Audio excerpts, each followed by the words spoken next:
Hello guys and girls, Voices from the Dark here. Let's continue reading Steins Gate. In the end, I'm the one who has to explain. Along the way, I also relate the tale of my heroic deeds, which enrages Karisu, of course, but I finally tell her everything about the bananas and the PhoneWave, named subject to change. Karisu doesn't ask any questions. She's quick to understand, as expected of a genius. Fascinating. Let's hear your opinion. I think we can at least throw out completely worthless theories like electromagnetic weaponry and teleportation. The lady doth protest too much. Can we run the experiment one more time? I want to see it for myself. Without waiting for approval, Karisu plucks an untouched banana and sticks it in the microwave, then starts entering the command on her phone. It's strange. She's still wearing her usual frown, but I can't shake the feeling that she's really enjoying herself. I can't put my finger on why. Call it a hunch. But I mean, she's a scientist. Why shouldn't she enjoy experimenting? Okabe-san, Hashida-san, please watch the bananas. Who are you to give me orders? I'm the mad scientist, hoyo! Whatever, just keep your eye on the bananas. Okay, so she's a little snippy. Dara and I do as we're told and stare at the bananas. Truth be told, we were planning to watch the bananas anyway. After missing it the first time, we're determined to witness what transpired with our own eyes. 60 seconds have passed. Any change? Nope. Any second now, the jellified banana should reappear on the stem. If it only happens once, we can just call it an accident and be done with it. But if it happens twice, then that's proof that something's actually going on. And then Karisu will have to admit that I, the great Hoyun Kiyuma, have invented humanity's first teleporter. I keep staring at the bananas in anticipation. 100 seconds. A few moments after Karisu's report. Ah! A gel banana suddenly appears without a sound. Now there are two of them on the bunch. It happened faster than the blink of an eye. It appeared! Dots. I'm at a loss for words. I just witnessed the unthinkable. This phenomenon is clearly teleportation. The microwave timer chimes. Dots. Karisu peeks into the microwave, stumped. How does it look? Huh? Oh, at 104 seconds it disappeared. Abruptly.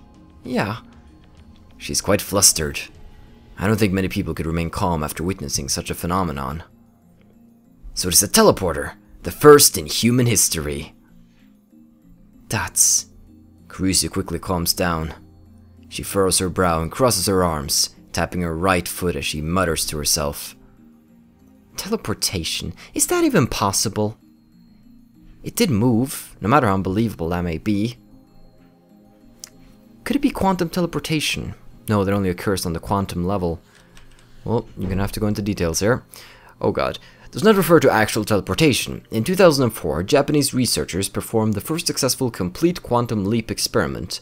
Suppose we have twin particles, photons in this case, A and B. Because they are twins, they have the property of symmetry. If one exhibits upspin, the other will exhibit downspin. This means that observing either particle allows one to know the state of the other. This is called entanglement. The state of an elementary particle, photon, cannot be confirmed until observed. For the experiment, we attach data C, the information we want to teleport, to photon A. We're now observing photon A to C. Based on a property of symmetry, we know that, no matter how far away we might be, photon B will change to match, effectively becoming BC. Note that photon B has not yet been observed. Afterwards, we send photon AC's information from A's observation equipment to B's observation equipment through standard transmission. Now, observing photon B will change it to photon BC. This process is called quantum teleportation because data C changes position instantly. However, since one step requires using standard data transmission, it is impossible for the information to exceed the speed of light. Finally, photon BC's teleported data C is actually a copy of photon AC's data C. The whereabouts of the original photon C will become unknown. This point differentiates quantum teleportation from actual teleportation. I don't get it. Don't avert your eyes from the truth. What you've seen with your own eyes is everything. She gives me a sharp look. Her eyes are like a sniper's, hard and keen. Did it really teleport? It's dangerous to reason from that conclusion. Well then, genius girl, what do you call this phenomenon? Dots. Let's sort this out. Neither the banana bunch nor the frozen chicken teleported, correct? So maybe there's a size limit for objects that can teleport. But aren't those chicken pieces smaller than bananas? We use the same chicken for each experiment. They come in 12 packs. Mayuri only buys her favorite juicy chicken number 1. That's quite a lot then. What about salt? You experimented with salt too, right? We used a handful of table salt on a plate for one experiment. Nothing happened. Maybe the plate was in the way. Of course we tried it without the plate, but that didn't change anything. Then maybe each individual grain of salt was too small or something. I need a clue. Yeah, cause why just the bananas?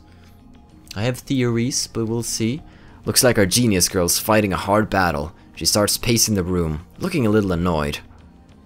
Anything else? Have you noticed anything else about the PhoneWave? Not PhoneWave. PhoneWave name subject to change. Forget about that. So, have you noticed anything or not? Carice's looking at Daru. Looks like she's asking him, not me.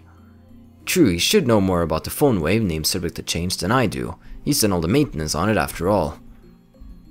Oh, right. One time it shut off a huge electrical discharge. What? I don't know anything about that. That's because you weren't around when it happened. Discharge? How much? It was like a fluorescent light lit up the development room. It lasted about 2 seconds, I guess. What were the circumstances? I was adjusting the cell phone attached to it. I unhooked it and put my own in. A little bit later, Sparky. When was that? Around noon yesterday, when you went to see Dr. Nakabashi's presentation. Dr. Nakabashi? That's right, I went to see Dr. Nakabashi's conference yesterday. Come to think of it, he stole his time travel theory from John Teeter. Maybe the current John Teeter is actually Nakabashi. But wait, Daru, didn't you say that Dr. Nakabashi's presentation was cancelled? Yeah, but you went with Mayushi anyway, remember? No, I don't remember that. After all, Nakabashi's presentation wasn't cancelled the way I remember it. I still don't understand why my memories seem to disagree with everyone else's. That reminds me, I sent you an email back then. Did you get it? An email? That email you showed me at ATF yesterday? When I nod, Carice comes closer. It said someone stabbed me at the presentation, didn't it? Yeah, but for some reason, Daru's phone received it a week ago. Huh? Wasn't that one of your stories? If it wasn't, then that would make that timestamp weird. I always speak the truth. If you don't trust me, I'll show you my send history. I whip out my phone and call up the history. Boom, boom, boom, and boom. Wait, where is it? Sent. Okay, what? But, yeah, exactly! Where is it? It's gone. Not a trace of that mail remains. According to my memory, I think it was about 30 minutes after Dr. Nakabashi's conference. About 10 people, including me, saw Carice's body, panicked and fled Radio Kaikon. That's when I sent that mail. But no matter how many times I checked, there's no record of it. It should be there, but it isn't. Just like the banana inside the PhoneWave name subject to change. Where did it go? I could have sworn I sent it just before 1 PM. Oh yeah, that's when the discharge phenomenon happens. The show I was watching was about to end. Suddenly a flash of inspiration strikes. Inspiration! Edison would be proud. This isn't something you can accomplish with effort. Basically, I'm a genius. I turned to Daru and Carice with a huge grin on my face. I get it. So that's what happened. What? Oh, this is one of Okurin's usual habits, so don't mind it. Seriously. Silence! I've reached the answer and now the world will tremble. I slapped the top of the PhoneWave name subject to change. The disappearance of my mail, the strange timestamp and the sudden electrical discharge must be related somehow. Dots. Dots. Dots. And... Huh? I understand that they're related somehow, but how? It's your job to figure that out, Christina. Hashida-san, talking to this guy is so tiring. Everyone's like that at first. The trick is to not take him seriously. And you call yourself my right-hand man? Whatever, I'll prove that I'm right. If we can reproduce the electrical discharge phenomenon, it should bring us closer to understanding the timestamp mystery. Daru, describe the PhoneWave named subject to change's status when the discharge phenomenon occurred. It was kind of a mess. I'd connected my phone to the PhoneWave and I was testing to see if I could control it with the X68000. So you had that connected and then we sent you a mail and then you got the mail in the past, but now the mail wasn't sent at all. I disconnect the phone plugged into the PhoneWave named subject to change and replace it with mine. And then I hear the door open in the lounge. I'm home! So hungry! Mayuri comes in carrying a convenience store bag. Looks like she's done with work. Time to eat some chicken! Juicy chicken #1, doo-da, doo-da. Oh, Karin, did you buy the bananas? Oh, Karin? Which I'm still saying wrong?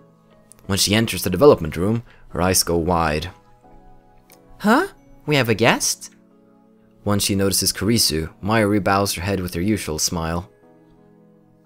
I'm Mayushi. Nice to meet you. I'm Akisa. Apparently I'm a lab mem now. Really? That's great! Another girl lab mem. Daru, what were you doing with the X68000? Like I said, I was adjusting the incoming mail settings. I was monitoring the moment it received mail for remote control. That's why I put it on freezing mode for 20 seconds too. I made it so that you can start freezing mode by computer. I tested that out yesterday too.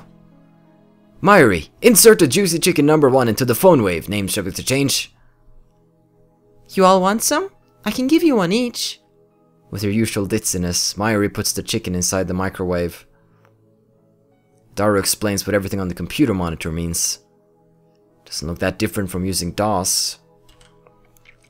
Short for Disk Operating System, an early 16-bit operating system. I enter 120 hashtag on the keyboard and strike the enter key. The PhoneWave, named subject to change, starts up. The juicy chicken #1 starts spinning backwards on the turntable. Kurisu stares hard at the PhoneWave, named subject to change, as if to not let any anomaly, no matter how slight, escape her notice. So we reproduced the conditions that existed when the discharge phenomenon occurred, right? How was it again? You there, assistant! Huh? Me? Who else? When did I become your assistant? Just send something to my phone. If we reproduce the conditions correctly, then if she sends something to my phone while it's connected to the PhoneWave, named subject to change, it should arrive with a timestamp from the past, not the present. But my assistant, Kurisu, just scowls. I don't even know your email address. What a useless assistant. Don't call me your assistant. Daru, send an email from your phone. Sure, but what? Anything. Send Christina's a perv. I thought we agreed to stop saying that. Well, let's compromise and go with Okarin's a perv. You traitor. Good job, Ashida-san. Kurisu grins and gives Daru a thumbs up. I really don't like this. Oh no, Mayushi's bananas. It sounds like Mayuri has found the results of our latest experiment. They became gel bananas. We experimented on them. But they were Mayushi's. Want me to send a mail now? You'll be reimbursed later. By Hoyin-san, of course. That is. Why me? Jeez, why do you always have to experiment on Mayushi's food? Don't tell me you're experimenting on the chicken too. We are. Okay, sending it now. Sending, click. Mayuri slips past me and steps up to the active PhoneWave, named subject to change. Before anyone can react, she grabs the handle. Wait, don't open that! Huh? But it's too late. Wah! blue-white light fills the room, crackling angrily like the heart of a storm. An electrical discharge! A violent sparking sound. I grab Myri and pull her away from the PhoneWave, name subject to change. Are we gonna die?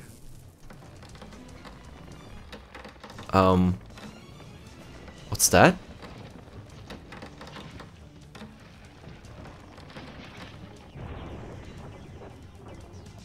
That sounds bad.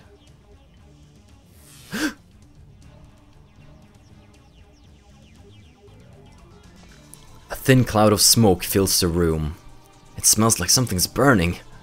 My eyes are numb from all the flashing lights. I try blinking several times to regain my sight. I can hear Kurisu and Daru coughing. Everyone okay? Somehow. That was definitely more than 2 seconds. Myri squeezes my upper arm with her slender fingers. Oh, Karin, what just happened? My vision gradually returns. Myri looks perplexed. Are you okay? No burns or anything? It doesn't hurt anywhere, so I think I'm okay. Looks like covering Mayuri was the right choice. I may be an insane mad scientist, but I still risk life and limb for the safety of my comrades. I gently let Mayuri out of my embrace. Whew, well that was something. I wiped the sweat off my brow. Hey, look at this! Kurisu's voice is strained. With my vision finally restored, I take another look around the room. What I see strikes me speechless. The large table in the center of the room is made of thick solid wood. It can hold about 5 or 6 people without breaking. That's why we placed the PhoneWave, name subject to change, and the X68000 on it. That table has been split in two as if by a woodcutter's axe. The computer and the other parts connected to the microwave are scattered across the floor. And the microwave itself has broken through the table. It's literally stuck in the floor. What the hell? How did that... Yeah, it's a microwave, but it's not heavy enough to make a hole in the floor. This can't be caused by electrical discharge. Some other phenomenon? I shake off my surprise. This is no time to be standing with jaw agape, Hoyu and Kyuma. Seize the moment.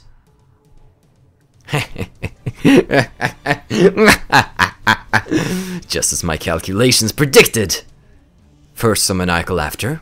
Next I try to take out my phone and do the usual, but unfortunately it's still plugged into the PhoneWave, name subject to change. El Sai Kangru. I whisper the words. Words that have no meaning. Words I use simply because they sound cool. These words have meaning because they have no meaning.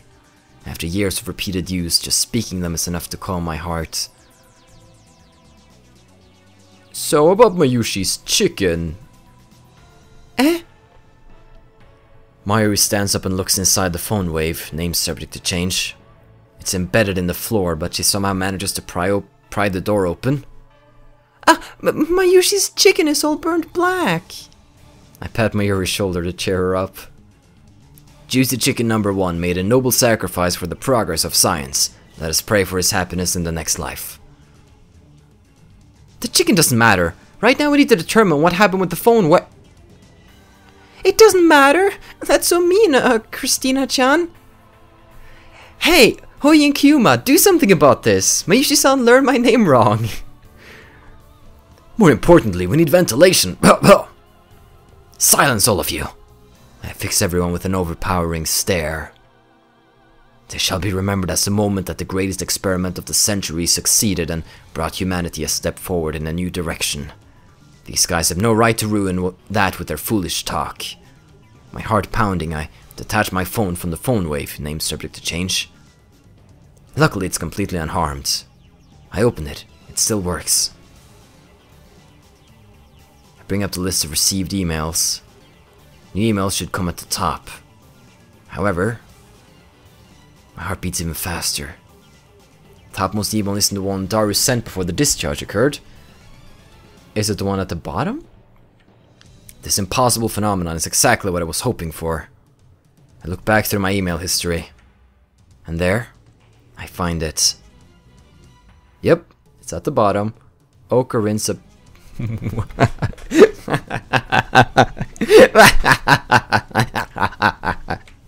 Success. I don't know why, but it was a success. The timestamp proves it. I received this email on July 24th, 5 days ago. This is the same exact thing that happened to my someone stabbed Kurisu email. A mail sent on the 29th arrived on the 24th. Oh, I can't do anything here? And just now the truth was revealed to me in a flash of inspiration. It all connects. There's a meaning behind the series of events, and only one true answer. I've discovered the PhoneWave name subject to change's true hidden function. This isn't intuition. That's right. This is conviction.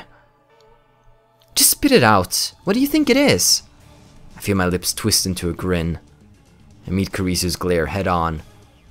First, let me say one thing. The greatest inventions are created by accident. This we call serendipity. Get on with it. How dare she ruin my speech? Oh well, let's get to the point. The mail was sent to the past. The chicken returned to its frozen state. Of course, the plucked banana returned to the bunch. No way! That makes sense. Kurisu seems to get it now, as expected of my genius assistant. Yes way. This is the choice of Steins gate. The PhoneWave, named subject to change, is a time machine.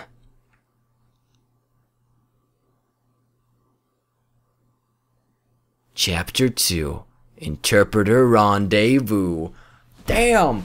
Alright. Now we have the facts down. Let's check our mail. Oh man.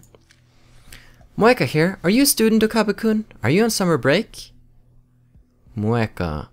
Are you like the one working downstairs? Are you a day person or a night... Or wait, who is... I can't remember who this is. If you'd rather I email you on a certain time, let me know. I want you to reply as soon as you can, but I don't want you to be a bother, so let me know, okay? By the way, I don't like talking on the phone, so please don't call me. Bye-bye. I just remembered I didn't tell you my phone number. That's okay, I'm a lot more comfortable communicating by email anyway. What about you, Okabe-kun? Are you still asleep? Rise and shine. Have you talked to the super hacker yet? Oh, I'd also like to hear more about John What's-His-Face. I'm super curious, Moeka. Or is this the girl who was, taking pictures? I'm nocturnal, so I usually don't go to bed until the sun comes up. It's not so bad once you get used to it. Mail me when you wake up, okay? Okay. Not that I can reply to your emails here, so sorry about that. Yeah, I can't do anything. I'm pretty happy with my wallpaper, like you can't beat the Upas. Alright, anyways. The dawn of a new day. Actually, it's already noon. We didn't sleep at all. Sleep deprivation makes the summer sun seem all the brighter. I really don't want to go outside, but I'm fed up with the humidity inside the lab. I chug a bottle of Dr. P. My stomach protests. Maybe I drank too fast. I'm exhausted. My hands are shaking slightly and my vision is cloudy. I could pass out if I'm not careful. Maybe I should take a shower. That should stave off exhaustion, if only temporarily. This building has a basic shower room. There's no bath, but it's enough. The lab would be hell without it. Dots. Daru's at his computer, his back turned towards me. His right leg is bouncing impatiently. The room is mostly silent, save for the electric fans humming and Daru's mouse clicks. Daru doesn't look my way, and he doesn't try to start a conversation. Neither do I. I don't have the energy. Outside is a sunny summer afternoon, but inside the air is stale and empty of life. Yesterday, that shocking experiment convinced me that the PhoneWave, named subject to change, was also a time machine. But Kurisu didn't seem willing to accept the results. She just started screaming. A time machine? It can't be! Then she took a mad dash out of the lab. Well, proved your theory wrong. Get on my level. It was like she couldn't get out of here fast enough. As for Mayuri, she was depressed about her chicken and bananas, so she skipped her daily costume sewing and went home. Grudges over food run deep, I guess. Which leaves the lab empty, save for Daru and me. Our enthusiasm shot through the roof when we realized that the PhoneWave, named subject to change, had tremendous hidden potential, We nearly died of excitement after successfully sending an email to the past. So we stayed up all night doing experiments to confirm whether or not the PhoneWave, named subject to change, is indeed a time machine. The results, however... We went to the supermarket and stocked up on a wide variety of items. We tossed each of them into the PhoneWave, named subject to change, but everything failed. No change. Nothing happened. After the experiment with the discharge phenomenon occurred, everything warmed up normally. No jellification. Wasn't it jellified because it went back to the original state of the banana before it was like ready to be plucked because it's green? I didn't know that it was all gel-like, but I know that they're green before they turn yellow. Let's see. Phone company told me to reboot my phone. I'm like, okay. Wait. Maybe it's gonna connect me to Steins gate. No! Suddenly we couldn't get anything to happen. We still have no idea why. First, let's review the problems revealed by this last run of experiments. Problem 1. Electrical discharge safety precautions. We removed everything flammable from the development room to reduce the risks of fire. We also prepared 2 fire buckets full of water, just in case.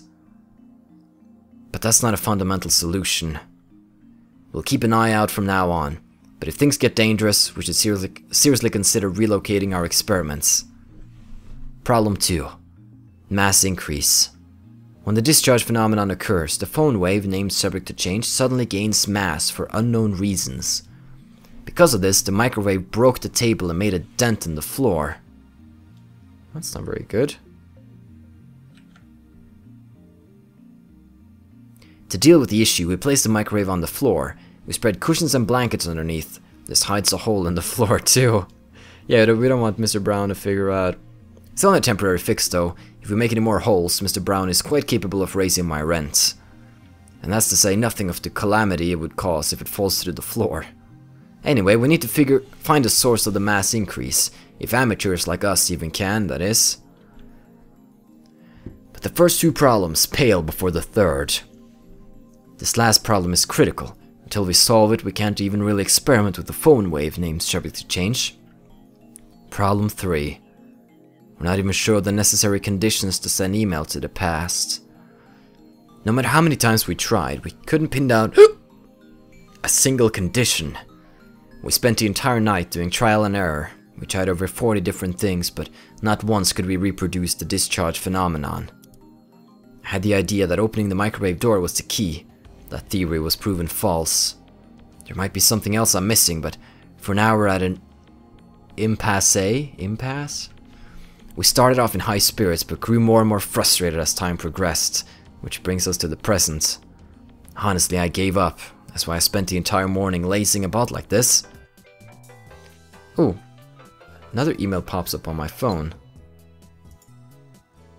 Subject, you sleep too much. I haven't gotten a reply yet. Are you still asleep? You sleep too much, Okabe-kun. You're living like an old man. Well, I guess I'm not one to talk, LMAO. Anyway, let me know when you have something on the IBN 5100, pretty please. Okay. I can't reply to any of these though, but I guess I'm just ignoring her. Oopa! I've been getting way too many of these since yesterday. They're all from Shining Finger, the woman called Kiryu Moeka. I never used email this often before. Even Mayuri only sends them 1 or 2 a day, and she's a teenage girl. Frankly, this is starting to get on my nerves. I saw how fast Shining Finger typed. That should have been enough to tip me off that she was a male demon. I was careless. It's too much of a pain to reply, so I ignore it. I finished off my bottle of Dr. P. My stomach gurgles. I haven't eaten anything since yesterday. I'm so hungry, I don't even feel like showering. I call out to Daru, who's hammering on the keyboard. Hey, wanna go to Sambo for some beef bowl? Nah, too much trouble. Are you oh, Mayuri. My usually spending money is getting dangerously low. You and Daru need to chip in too sometimes. You don't want to get between me and my food. Oh my god, so cute. You eat too much anyway. Go on a diet before... No, no! Can I not post that? That's mean. No. No. There's no way for me to actually cancel this, I think. No. I'm sorry, Mayuri. Ah, that is so mean. Oh my, how would I... But I don't know what he's going to like... I can never know what he's gonna reply though, so I don't see the choice aspect. Aren't you hungry? Yeah, but you're such a bum. What is he doing on the computer anyway? I'm curious, so I casually peek over his shoulder. There's an image of a futuristic looking facility I've never seen before. Richly colored cords scroll through a gigantic octagonal tunnel, like the interior of a spaceship from a sci-fi movie. Based on the height of the people in the picture, the tunnel looks to be more than 10 meters tall. Incidentally, the people don't look Japanese. Daru sighs heartily. I don't know if the blank look in his eyes is from sleepiness, exhaustion, or if something's just wrong with him. The Large Hadron Collider sure is cute. But what? What did you say? Large Hadron Collider? Is that an incantation? No, a secret technique? Large Hadron Collider. You don't know about it? I grab Daru's relaxed shoulders and wring them out. Ow, what are you doing? Are you conscious? Of course, man. What is this Large Hadron Collider thing? You know, it's what SCRN uses to do their experiments. LHC for short. It's seriously moe. Recommended. You're lusting for something that's not even humanoid? Of course not, but there's something about it that gets me excited, you know? Makes me smile, you know? Don't you feel that? Come to think of it, I remember you said that you found factories and the undersides of highways irresistible or something. Yeah, same thing. Where does it end? 2D, 3D, and even inanimate objects. Life's too short. I don't want to limit my interest, you know? And yet you'll do anything to avoid things that don't interest you. Hypocrite. SCRN. That name. Seen it somewhere and recently. Where was it again? John Teeter posted about it and said that that was the organization that was going to invent time travel in 2034, was it? Oh, of course. John Teeter! Oh yeah, that guy you mentioned earlier. He's the guy channel's going crazy about, isn't he? That one might be an imposture. I was talking about the John Teeter who appeared 10 years ago. He appeared 10 years ago? The same guy?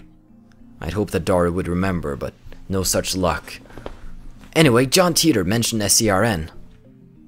I don't remember all of it, but there's one thing I'm sure of. Teeter made a prediction, namely that before the year 2034, SCRN will develop a time machine. A time machine? That's a timely topic. But that wasn't just 10 years ago. This new Teeter said the same thing. It doesn't matter if it was 10 years ago or 10 seconds ago. That's not the point, Daru. This coincidence could very well be the choice of Steins Gate. Can we trust this Teeter guy? It doesn't matter if we trust him or not. Now we have something in common. A time machine. We should investigate SCRN. We got nothing to lose. Vigor returns to my body. Curiosity truly is the greatest delicacy for a mad scientist like me. Anyway, the PhoneWave, named subject to change, experiment has hit a dead end for now, so it shouldn't matter if I make a little detour for this. Tell me everything you know about SCRN. Sure thing, my SCRN folder is smoking hot. Daru strikes his keys with renewed passion. He goes to the My Pictures folder and opens a folder literally called SCRN. SCRN is the world's largest particle physics research institution.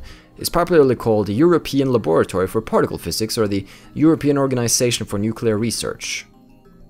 It's close to the border of Switzerland and France, on the outskirts of Geneva. It's famous as the birthplace of HTML, HTTP, and the World Wide Web.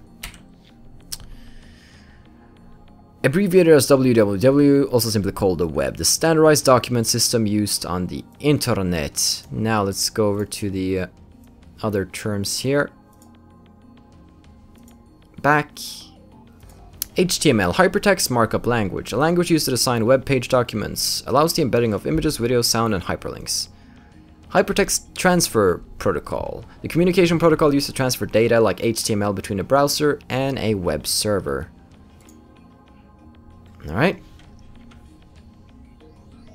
The World Wide Web? You mean internet?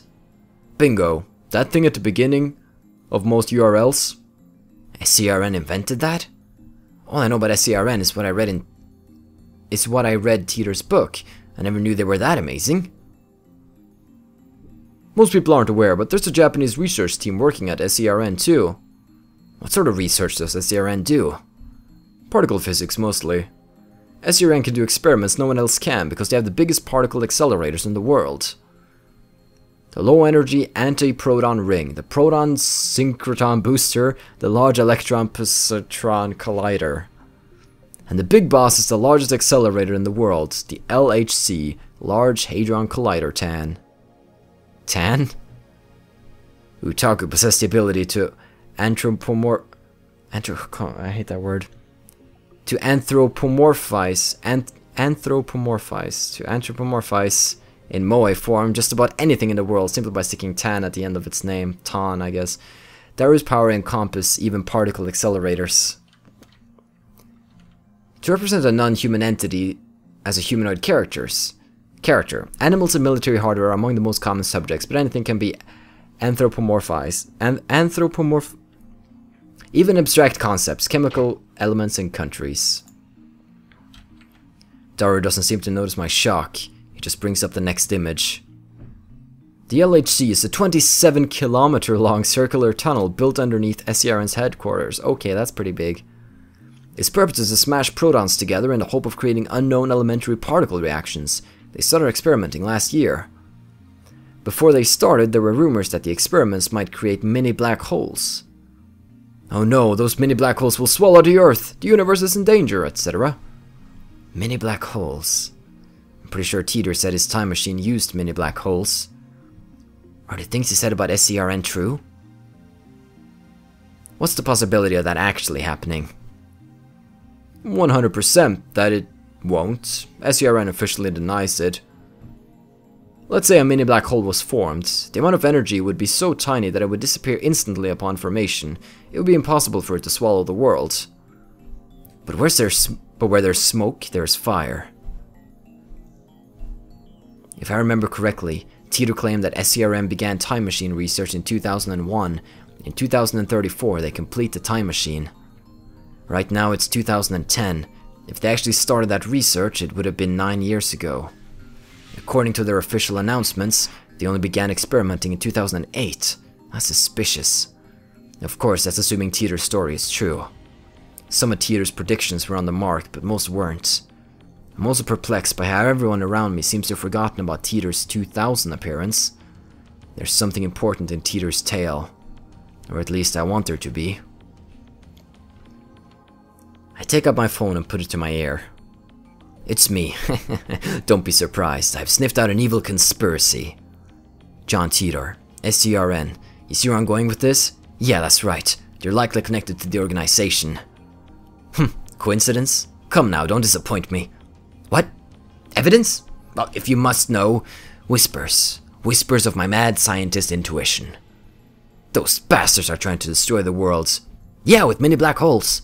But what if we were to steal that technology? What then? Of course. Who do you think I am? Everything is the choice of Steins gate. Else I kangaroo. I put away my phone, then turned to find Daru giving me an exasperated look. Just who the hell are you fighting with? Daru, I know what we must do. What's that? Don't you whatsapp me? You're supposed to grin like you know exactly what I'm talking about. What kind of super hack are you? I wanted to say something like, well, why the hell not, so what's in it for me? And then we'd continue like this, grinning slyly the whole time. Me? That's what I say. Or should I say me too? A week's worth of potato chips. 10 days. You sure are a glutton. The dive makes you a hungry man. Deal, get started. You got it, boss. Or something like that. Yep, a really cool conversation. But the real world Daru just purses his lips. You always give such half-baked explanations. Try to sound intelligible before you try to sound intelligent. Works with me here. Work with me here. You're a super hacker. Stop saying hacker, at least say hacker. See where I'm going with this? No, not at all. Hack into SERN. Daru stares at me in disbelief. Is that some kind of joke? I know you can do it, Daru. Expose their dastardly deeds and find any hints you can about the time machine. Dastardly deeds? You're just imagining that stuff, Ocarin. We stand at a crossroads. Will the PhoneWave, named subject to change, become a functional time machine, or will it die as garbage in lab storage? You serious? I'm always serious. I look Daru straight in the eye as I answer. Looks like that made him understand my position. Daru sweeps the garbage off his desk and sits up straight. I'm not responsible for the consequences, got it? Suddenly Daru is bursting with energy. It's like his earlier lethargy was a lie. Deal. Get started. Let's do this! For your payment, I'll deposit a week's supply of potato chips into your Swiss bank accounts. That's... Daru doesn't respond. He's already deep in concentration. Anyway, I'm gonna sleep. It's all yours. I lie down on the sofa and let the clacking of Daru's keyboards lull me to sleep. What can possibly go wrong, right? We have new mail, apparently. And...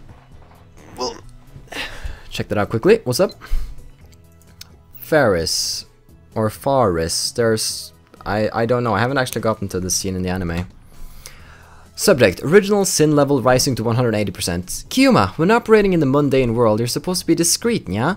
You don't want them to notice you. Remember, the summoning has taken 2,000 years to prepare. If it fails, everything will be ruined, although I suppose that might make things interesting. Yahahaha. Alright. You. What are you scheming? Okay. Strange. Strange. Strange people, strange times. Still, Upa wallpaper. Wait, I could get the metal Upa? Well, the metal Upa's pretty... But this one is cute too, though. I can't really decide between... I think I'll go with the other Upa. Alright, anyways, I'm getting carried away here. I think we're going to cut it here, and we're going to tune in next time to see what happens with this hacking in this time machine and all that good stuff. Have a still good day, take care, and stay awesome. But most importantly, everybody, stay dark. Goodbye.